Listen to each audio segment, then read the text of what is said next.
Você já teve aquela sensação estranha depois de dirigir um caminho que você já percorreu centenas de vezes? Em algum momento, você simplesmente some.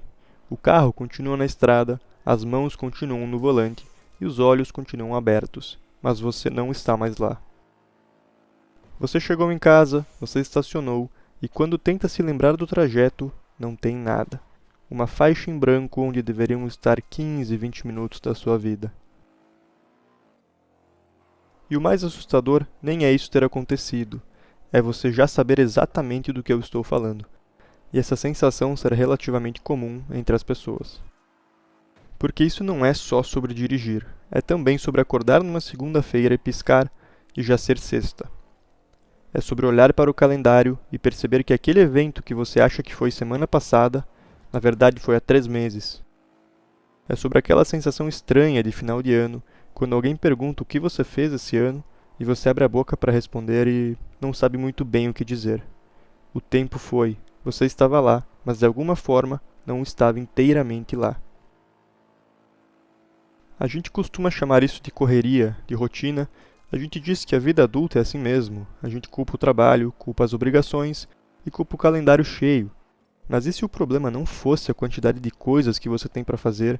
E se o problema fosse a forma como você está, ou não está, presente dentro da sua própria vida? Tem um mecanismo no cérebro humano que é ao mesmo tempo um dos maiores presentes da evolução e também uma das armadilhas mais silenciosas que existem. Quando você repete uma ação muitas vezes, o cérebro para de processá-la conscientemente. Ele a arquiva em algum lugar mais fundo, mais automático, e libera sua atenção para outras coisas. É por isso que você consegue amarrar o cadarço sem pensar, escovar os dentes enquanto pensa em outra coisa, ou dirigir enquanto ouve um podcast, mantém uma conversa e resolve um problema do trabalho. Isso é eficiente e até inteligente, mas se você não tomar cuidado, pode perder momentos preciosos da sua vida, porque o que começa com o cadarço não para no cadarço. Com o tempo, a rota que você percorre todos os dias se torna invisível. O seu café da manhã se torna invisível. A conversa com as mesmas pessoas sobre os mesmos assuntos se torna invisível. O trajeto de casa para o trabalho, do trabalho para casa. O almoço na frente de uma tela e o jantar na frente de outra tela. A cama, o alarme, o café, a estrada de novo. O carro está em movimento, mas ninguém está lá dirigindo. E o detalhe cruel é que o piloto automático não avisa quando assume o controle. Ele não pede licença. Ele vai ocupando seu espaço devagarzinho, dia após dia, até que um dia você percebe, ou talvez nem perceba, que está vivendo a sua vida como um passageiro dentro do seu próprio veículo, olhando a paisagem passar pela janela sem realmente vê-la, como se estivesse dentro de um Tesla autônomo. Pense nos seus últimos dias, não nas exceções, nem nos momentos marcados no seu calendário. Pense nos dias comuns, na terça da semana passada, por exemplo. O que foi que você almoçou? Com o que você estava pensando no caminho para casa? Qual foi a última coisa que você fez antes de dormir?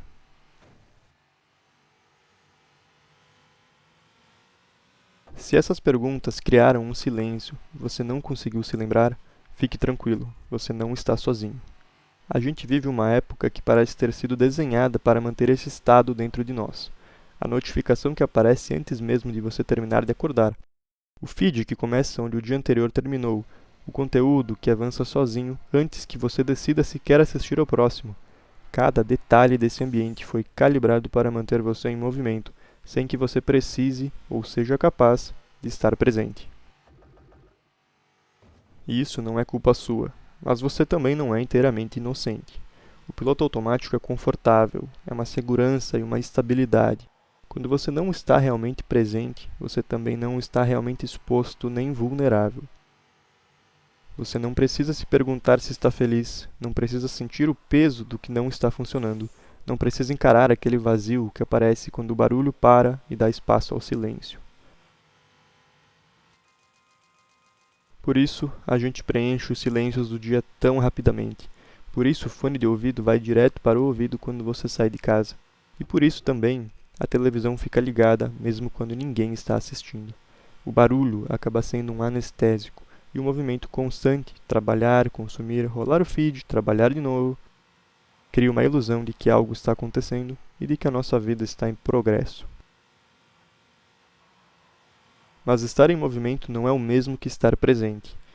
E aqui é onde as coisas ficam um pouco mais estranhas.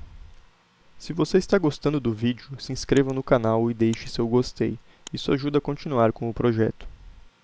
Tem uma percepção que muita gente enxerga, mas quase ninguém consegue explicar direito. A sensação de que o tempo acelera conforme a gente envelhece. Quando você tinha 10 anos, um verão durava para sempre. As férias pareciam um continente inteiro. Uma semana de espera antes do aniversário era uma eternidade. E agora? Agora o mês de janeiro termina antes que você perceba que o mês de janeiro começou. A neurociência tem uma explicação para isso, que é ao mesmo tempo técnica e profundamente perturbadora. O cérebro mede o tempo pela quantidade de memórias novas que cria. Então, quando você é criança, quase tudo é novo. Cada dia traz vários estímulos inéditos, situações nunca vividas, sensações sem nome. O cérebro trabalha muito, registra muito, e por isso, olhando para trás, parece que ouve muito. Mas quando a vida se torna rotineira, quando cada dia se parece com o anterior, quando os caminhos são sempre os mesmos e quando as conversas seguem os mesmos trilhos, o cérebro começa a poupar esforço. Ele para de gravar o que já sabe, e o tempo, que antes parecia elástico, começa a se comprimir. Então, na realidade, não é que os dias ficaram menores, é que eles ficaram rotineiros.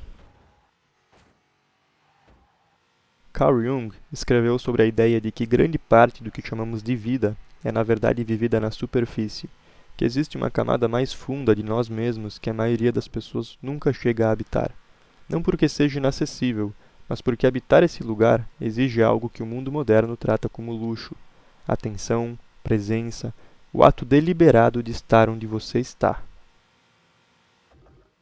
Caso você queira saber um pouco mais sobre Carl Jung, tem um vídeo aqui do canal que fala sobre ele com mais detalhes.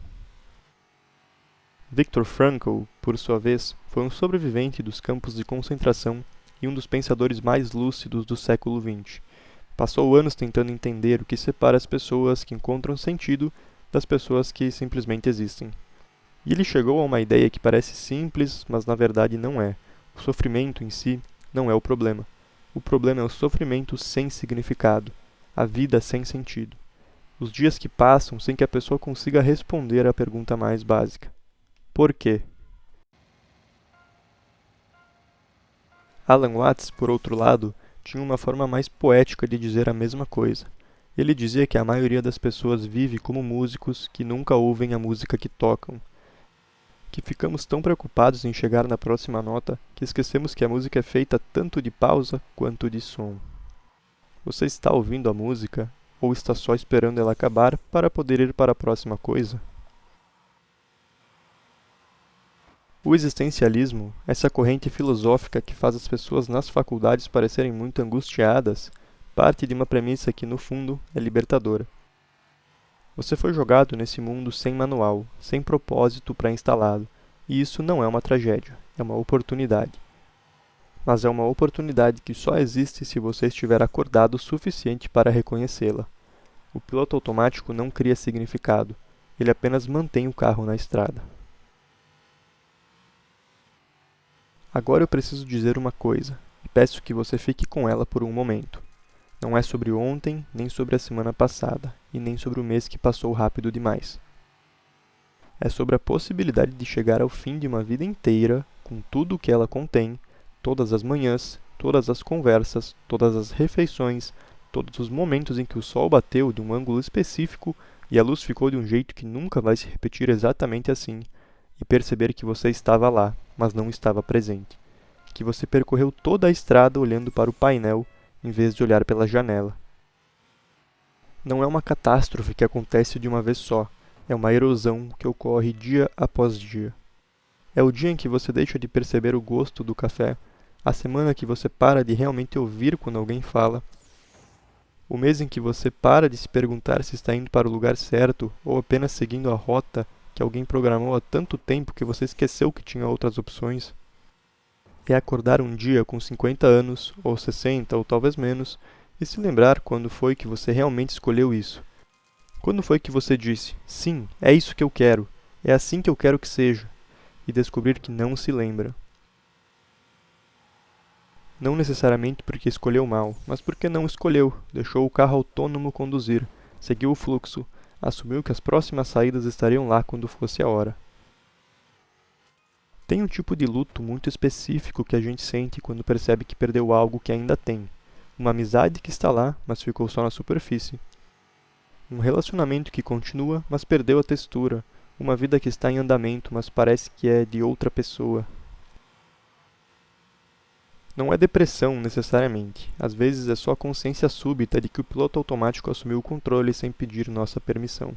E que enquanto você estava ocupado sobrevivendo, o tempo foi passando do jeito que o tempo passa quando ninguém está prestando atenção nele. Depressa, sem fazer barulho e sem deixar muito para trás. Eu não tenho uma solução para te oferecer aqui nesse vídeo. E desconfie de quem tiver. Não existe técnica de 5 passos para acordar dentro da própria vida. Não existe rotina matinal que garanta sua presença. E também não existe aplicativo que faça o tempo desacelerar. O que existe, de fato, é uma pergunta que você pode fazer agora ou daqui a 10 anos e que vai ter respostas muito diferentes dependendo de quando você a fizer.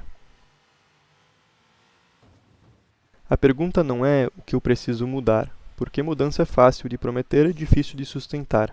A pergunta também não é como eu posso ser mais produtivo, porque produtividade sem presença é só mais velocidade na direção errada. A pergunta é muito mais simples do que isso, mas também mais difícil.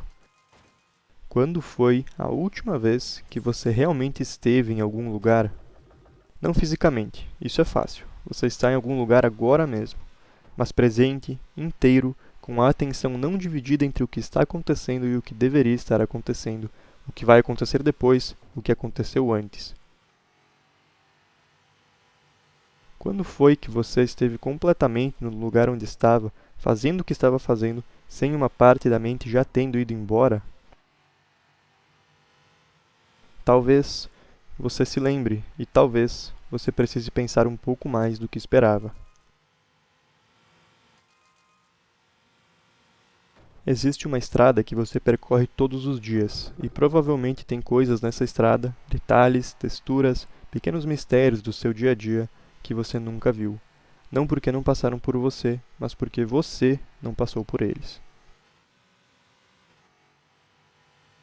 O carro continua, o tempo continua, e em algum ponto dessa estrada, entre o lugar de onde você veio e o lugar para onde está indo, existe um momento que é aqui e agora. A pergunta que fica, quando esse vídeo acabar e você for para a próxima coisa é: quem está dirigindo?